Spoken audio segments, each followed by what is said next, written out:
नमस्कार विद्यार्थी मित्रांनो, आज आपण सेतू अभ्यासक्रमातील भूगोल विषयाच्या तिसऱ्या दिवसाकडे जाणार आहोत. आज आपण आलेखाविषयी माहिती घेणार आहोत. तुमच्या प्रश्नपत्रिकेमध्ये प्रश्न 6 अ हा जो असतो, अ आणि आ हा आलेखावर विचारलेला असतो. अ मध्ये तुम्हाला आलेख काढण्यासाठी 3 मार्क्स असतात आणि त्यावरील प्रश्न 3 मार्काला असतात, असे एकूण 6 मार्क्स. आणि दुसरा जो प्रश्न असतो ऑर असतो, तो किंवा ऑर. मग प्रश्न 6 आ असतो, त्यामध्ये आलेख दिलेला असतो आणि त्यावरून तुम्हाला 6 प्रश्नांची पूर्ण वाक्यात लिहावयाची असतात उत्तरे त्याची. याला देखील 6 गुण असतात. जेवढा अचूक तुमचा आलेख असेल त्याप्रमाणे सहज तुम्हाला मार्क्स मिळतात. चला तर मग पाहूयात की आलेख कसा काढावा आणि भूगोलात आलेखाचे काय महत्त्व आहे. आलेखाचे 2 प्रकार आहेत. एक म्हणजे स्तंभालेख आणि त्याचे उपप्रकार आहे साधा स्तंभालेख, जोड स्तंभालेख आणि विभाजित स्तंभालेख हे होय. आणि दुसरा म्हणजे रेषालेख. त्यात जोड रेषालेख व बहुरेषालेख असे 2 त्याचे उपप्रकार आहेत. मग बहुरेषालेख म्हणजे काय, तर एकाच आलेखावर विविध घटकांचे वितरण रेषा व प्रमाणांच्या सहाय्याने काढणे. तर विद्यार्थी मित्रांनो, भूगोलात विविध आकडेवारी येते, ती प्रचंड मोठ्या प्रमाणात असते. मग त्या आकडेवारीच्या आधारे आपण भौगोलिक घटकात होणारे बदल जे असतात ते आपण सहज आणि सोप्या पद्धतीने आलेखाद्वारे समजावून घेऊ शकतो. मग ही आकडेवारी सोप्या पद्धतीने कशी मांडावयाची हे आपण आज पाहणार आहोत. सर्वप्रथम आपण रेषालेख कसा काढावा हे पाहूयात. मग जर आता रेषालेख काढायचा तर याच्यामध्ये आपण ब्राझीलची नागरी लोकसंख्या जी आहे ती दर्शवलेली आहे आणि यात आकडेवारीची आवश्यकता असते. यात 1960 ते 2010 या कालावधीत ब्राझीलच्या नागरी लोकसंख्येबाबत होत गेलेले बदल जे आहेत ते आपण अगोदर समजावून घेऊयात.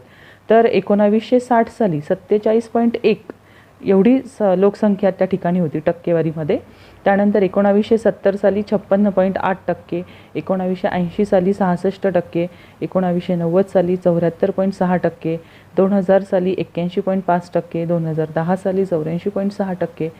तर या आकडेवारीचा उपयोग करून आपण रेषालेख या ठिकाणी काढणार आहोत. मग सुरुवातीला काय करायचे तर 2 अक्ष काढायचे. त्यातील उभ्या अक्षाला वाय म्हणजेच य अक्ष म्हणतात आणि आडवा जो अक्ष असतो त्याला एक्स म्हणजेच क्ष अक्ष असे म्हणतात. मग त्यांना आपण नावं द्यायची. मग जेथे हे अक्ष दोन्ही अक्ष जे आहेत जे ज्या ठिकाणी छेदतात तेथे त्याची किंमत 0 अशी लिहावयाची. म्हणजे एक्स म्हणजे क्ष अक्ष, त्यावर कधीही कालावधी दर्शविला जातो आणि कालावधीमध्ये म्हणजे 2 कालावधीमध्ये 1 सेंटीमीटर अंतर हे सोडावे. कारण प्रमाण जेव्हा आपण घेतो तेव्हा 1 सेंटीमीटर जागा हे प्रमाण त्या ठिकाणी असते आणि वर्ष हा शब्द देखील लिहिणे अतिशय महत्त्वाचे आहे. त्यानंतर आता पाहूयात की वाय अक्ष. मग आता वाय अक्षावर काय काढणार आपण, तर यावर या कालावधीनुसार होत गेलेले बदल लिहायचे. म्हणजे भौगोलिक आकडेवारी ही मोठी असते, त्यामुळे या आलेखावर प्रमाण हे घ्यावे लागते. त्यात मोठ्यात मोठी आणि लहानात लहान आकडेवारी घेणे हे महत्त्वाचे असते. कागदाचा देखील त्या ठिकाणी आपल्याला विचार करणं महत्त्वाचं आहे. मग आता य अक्षावर 1 सेंटीमीटर बरोबर 10%, म्हणजेच आलेखाचा जो 1 सेंटीमीटरचा जो चौकोन आहे तो चौकोन म्हणजे 10%. आणि नागरी लोकसंख्या हे प्रमाण आपण या ठिकाणी घेतलेले आहेत. हे प्रमाण आपण 10% ऐवजी 5% देखील घेऊ शकतो, परंतु या ठिकाणी आपण 10% हे प्रमाण योग्य आहे असं मानून ते घेऊयात. मग आता 10 ते 100 पर्यंत ते पुरेसे आहे. आणि महत्त्वाची गोष्ट अशी लक्षात घ्या की जी आकडेवारी या ठिकाणी दिली आहे म्हणजे 1960 सालची 47.1%, त्यानंतर 1970 सालची 56.8%. मग हे करत असताना एक वास्तव संख्येचा नियम आहे. मग काय करायचं तर त्यानुसार दशांशाच्या पुढे म्हणजे दशांशाच्या पुढची संख्या जर 5च्या पुढे असेल तर दशांशाच्या अलीकडे पुढचा अंक पकडला जातो आणि जर दशांशाच्या पुढे संख्या 5च्या मागे असेल तर मूळ किंमत जी आहे ती समजली जाते. जसे की 47.1 आहे तर पॉईंटच्या नंतर 5च्या आतली संख्या तर 47 संख्या धरावी. 56.8 पॉईंट म्हणजेच 5च्या पुढची संख्या आहे तर या ठिकाणी 57 ही संख्या आपल्याला धरावी लागेल. त्यानंतर 74.6 तर त्या ठिकाणी 75 येईल. 2000 सालची जी संख्या आहे ती आहे 81.5 तर 82 संख्या आपण त्या ठिकाणी धरावयाची आहे. त्यानंतर 2010 साली 84.6 आहे तर त्या ठिकाणी 85 ही संख्या येईल.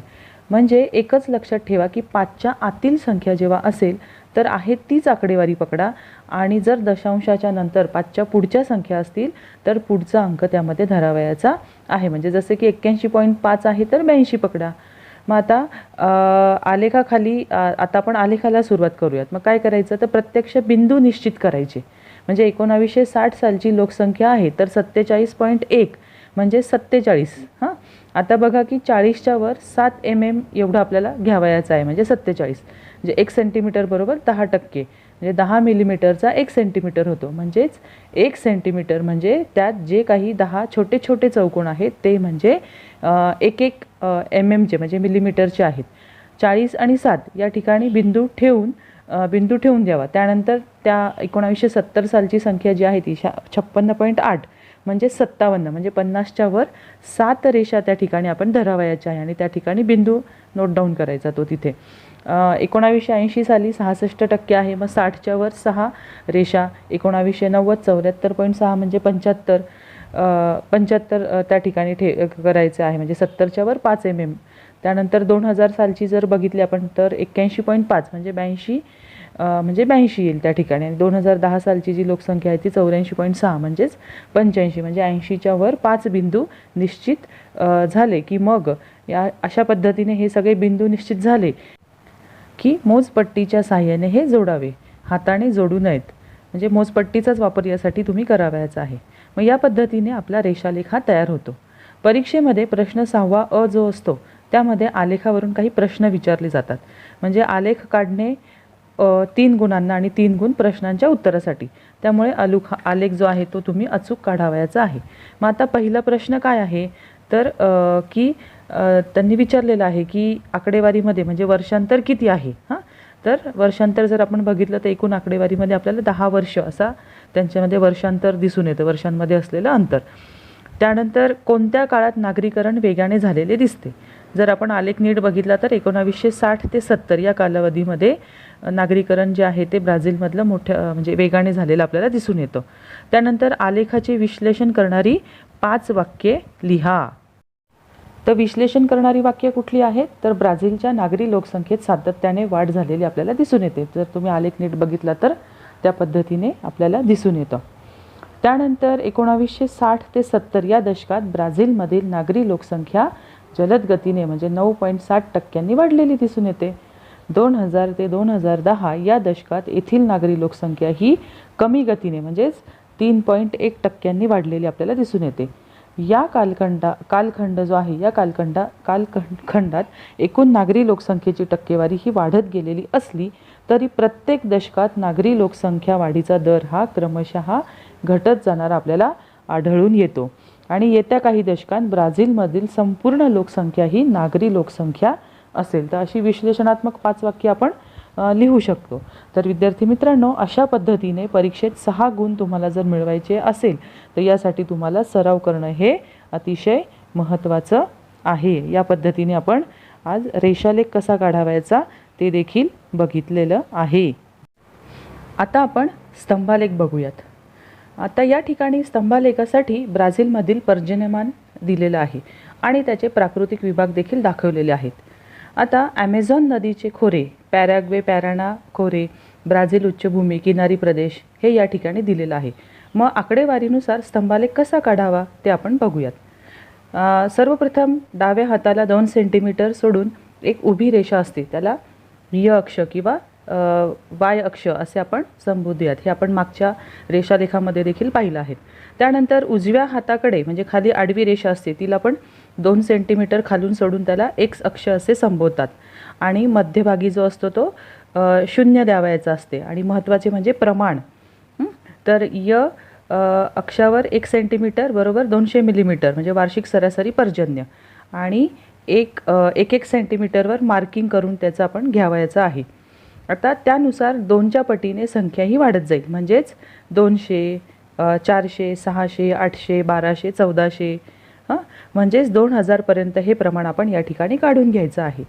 आणि त्यानंतर य अक्षावर म्हणजे वाय अक्षावर ब्राझीलचं जे आहे ते वार्षिक सरासरी पर्जन्य हा शब्द लिहिणं देखील अपेक्षित आहे. म्हणजे ते इम्पॉर्टंट आहे, लिहिलंच पाहिजे. त्यानंतर प्राकृतिक विभाग म्हणजे त्यामध्ये ॲमेझॉन नदीचे खोरे.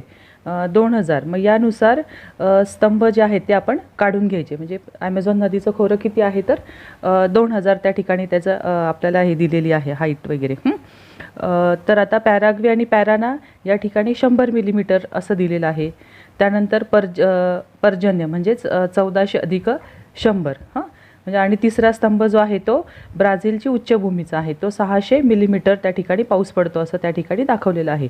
त्यानंतर ब्राझीलची जी काही उच्चभूमी आहे ती 1200. मग अशा प्रकारे पूर्ण स्तंभालेख काढून त्याच्या खाली जो आहे तो टायटल अगदी म्हणजे आवर्जून तुम्ही ते द्यावयाचं आहे की प्राकृतिक विभाग असं क्ष अक्षावर म्हणजे एक्स अक्षावर प्राकृतिक विभाग जे आहे तो शब्द लिहिणं अपेक्षित आहे.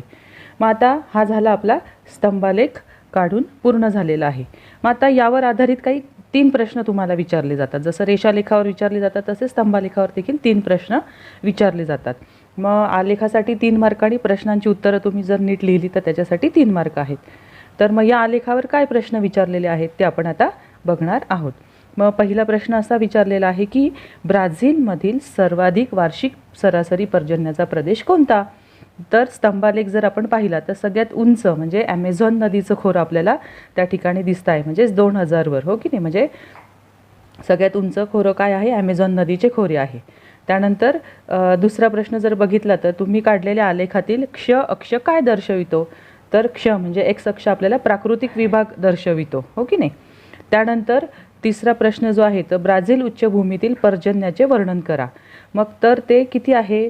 600 मिलीमीटर म्हणजे वार्षिक सरासरी म्हणजे सर्वात कमी पर्जन्य या ठिकाणी आहे, हो की नाही. ब्राझील उच्चभूमी जर तुम्ही बघितले तर सगळ्यात कमी पावसाचा हा प्रदेश या ठिकाणी आपल्याला दिसून येतो. तर विद्यार्थी मित्रांनो, अशा ठिकाणी आज आपण रेषालेख आणि स्तंभालेख कसा काढावयाचा याविषयी माहिती ही घेतलेली आहे.